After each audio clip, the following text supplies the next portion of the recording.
What's going on, everyone? Welcome to Fitzy Friday here. I'm Sean Fitzgerald, one of the personal trainers at the Upper Valley Aquatic Center. And just kind of coming in to end your week on a couple things that, we might be going on in the fitness world and, see what we can talk about. So, like always, go ahead, like, subscribe, and see if we can share some more information and, get some more topics out there that we can talk about and, see what else, we want to delve into. So today, kind of talk about something that kind of came up, in the past weeks was, we got some athletes training, they're going back to school.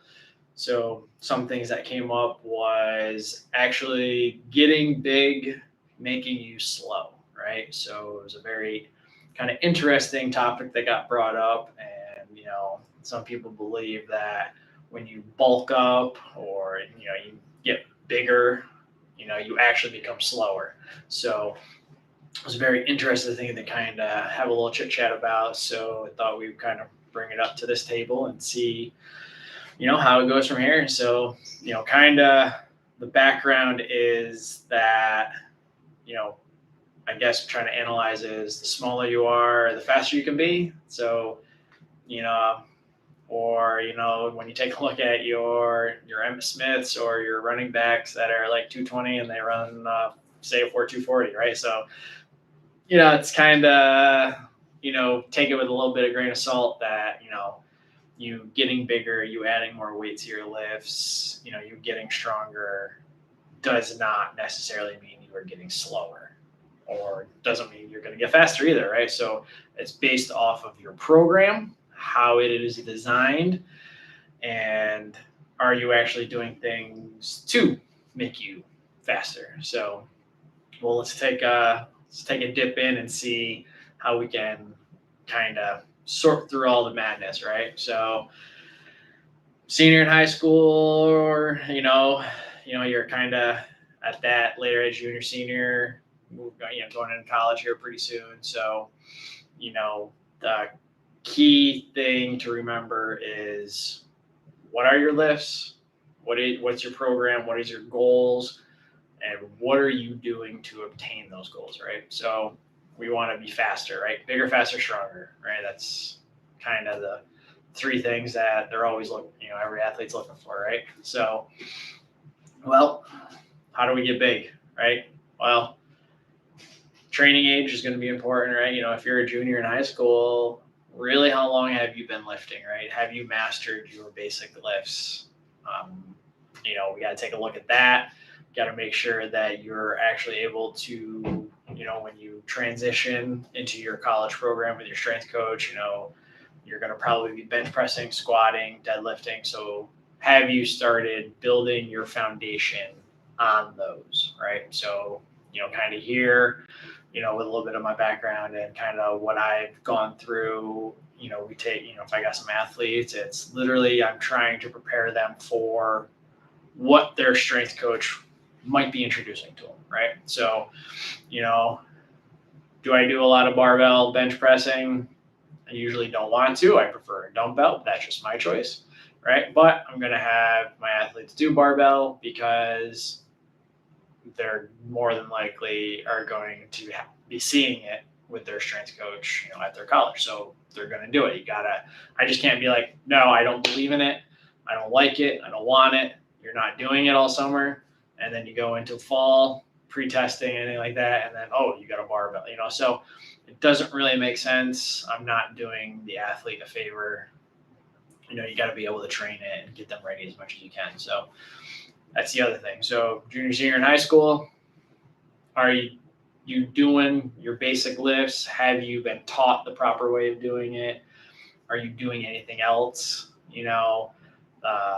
Kind of the annoying saying, curls for the girl, like all that stuff. Like, that's just, if you have a trainer that literally says that, please just turn the other way, because that's completely ridiculous. So, it's, what are you doing in the gym? Are you wasting time on certain exercises that you shouldn't be doing?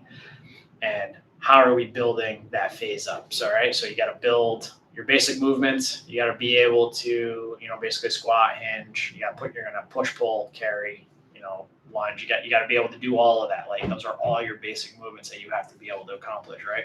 So once you get your movement patterns down, you're starting to feel better about what you can do, how you're able to do it. Then you can start to progress, right? You're going to start to be able to lift heavier. You're going to be able to start to do more things, right?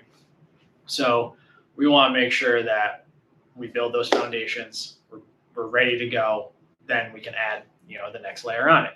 So training age every year, you're going to get better and better. Your body's going to get more efficient, right? Your body's going to adapt better, right? So you're going to keep adding weight on, right? But you're not going to go to where you have to lift heavy every lift, right? That doesn't do anything, right? You're eventually just going to plateau or get hurt. And, generally you're going to lead to burnout, right? So we want to make sure that your program is built to where it's actually successful for what your goals are, all right? So take a look. You're a winter sport, right? So you want to make sure that you're going to be peaking, right around the middle of the season, right? So we want to build your program to where, you're going to, you have your certain phases that you want to hit. You got to, especially whenever testing is, you're going to test in the fall, you're going to test before season. So that kind of is helpful. So you want to know, when you test, are you ready for those tests, right? Like, are you prepared to do, shuttle runs, prepared to do squat, whatever, if you're doing 1 rep max, things like that. So, you don't want to be coming, into a certain part of your training program to where your body's not ready for that, right? So those are all things that we want to first consider taking, we want to understand where you're at, what you're able to do, what we're trying to accomplish, what the goals are, all right? And then that's where we can, we'll go from there. So, all right, we got all that laid out, right? We're all on the same page. We're going to move forward. We got all that good stuff out of the way. All right. Now you're going to start actually lifting. You're going to start moving. We're going to start doing things, right? So what do your muscles really do, right? Well, you want to be faster, right? Well, if you do not have muscle, right, you want to be faster, say off the blocks, or, last a little longer, say in your running form or anything, on the ice, whatever, right? You need to actually have the muscle mass, right, or the basically built up to withstand that, right? So, say, take a look at, the Olympics just got done, right? Like, look at those sprinters, right? Look at their legs. Like, they train their legs to be powerful, right? Because guess what? That's what muscles do. They're powerful, right? So you need to be able to create that power from your workouts, and you're going to get bigger. It's just going to happen. It's just the body adapts. You're going to grow muscle. You're going to get bigger. It goes hand in hand, right? So if you constantly lift light, right, you don't ever lift heavy, or you don't ever train any of that type of, strategy or anything like that, right?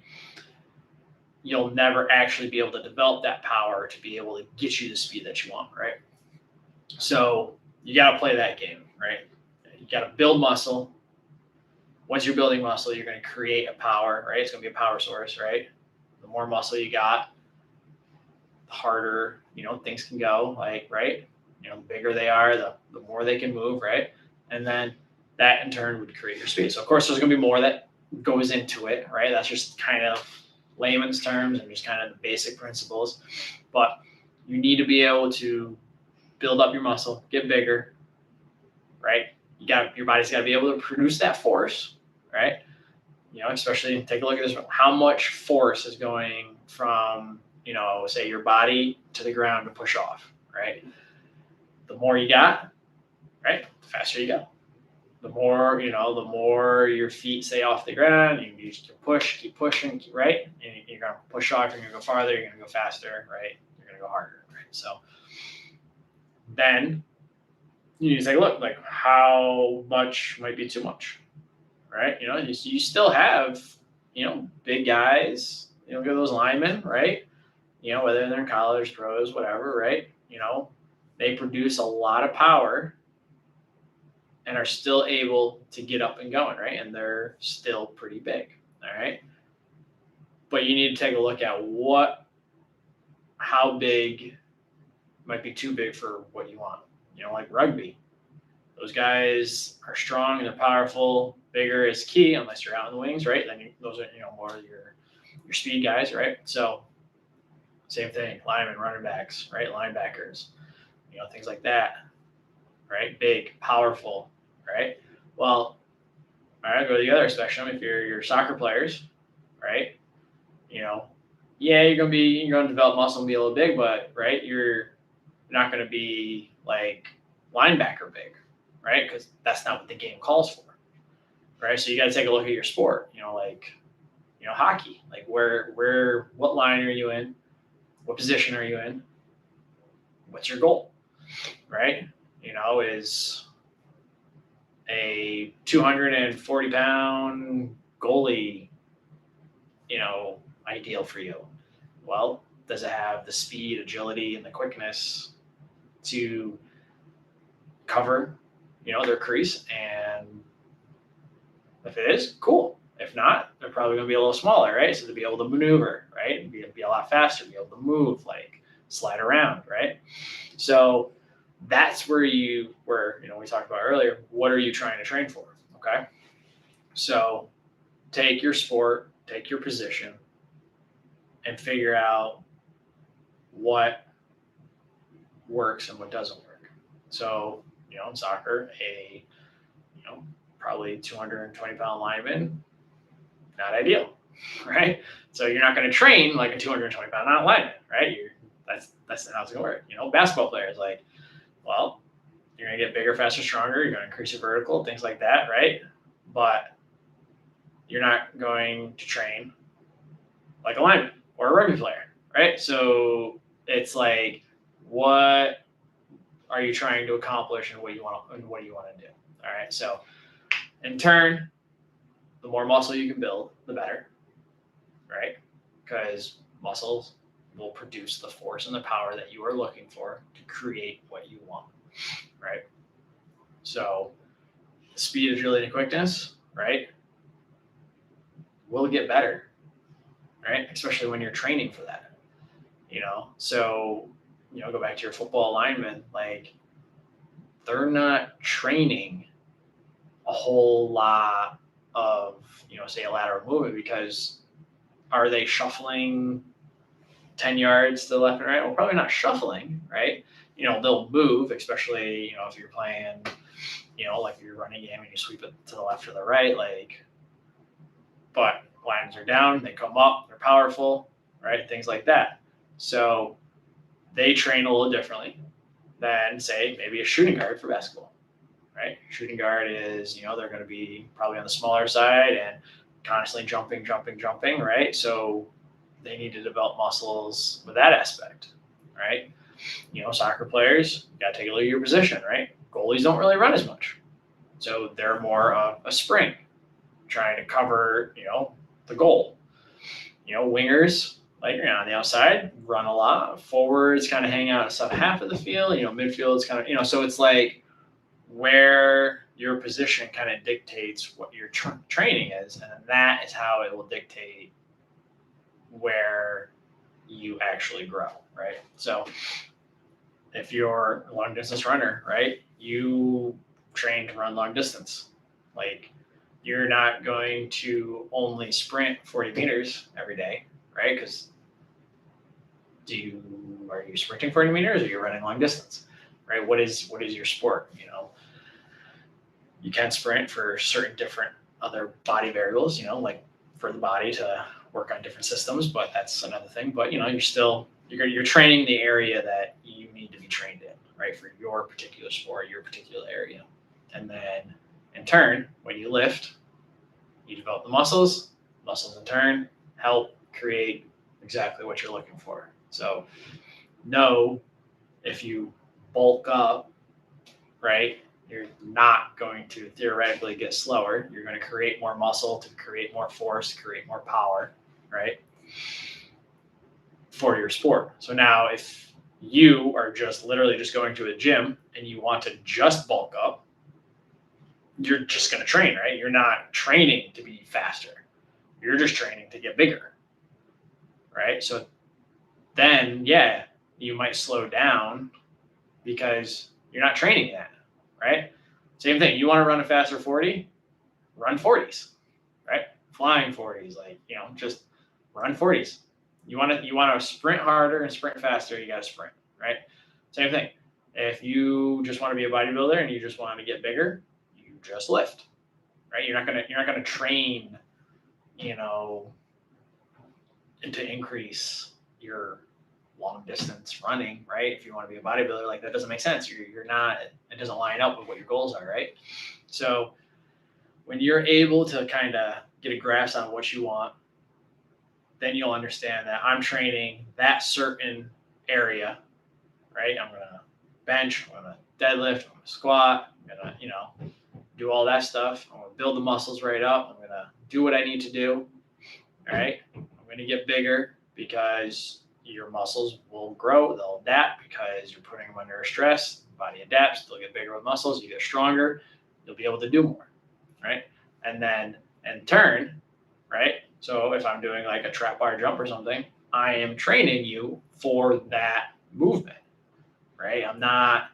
You're getting bigger, but you're still being able to do it within where I want you to be, right? So it's kind of a hit and miss on some areas, and like you'll learn some things work in a program, some doesn't. That's kind of the fun creativity about it, because you go through a couple of weeks and be like, I don't really like the way that outcome came, and you scrap it and put a new exercise in. But it's literally you want to accomplish basically covering your basic lifts.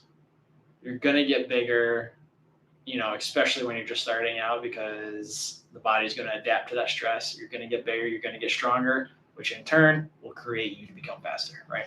You don't bulk up, all right? And it's not easy to bulk up, right?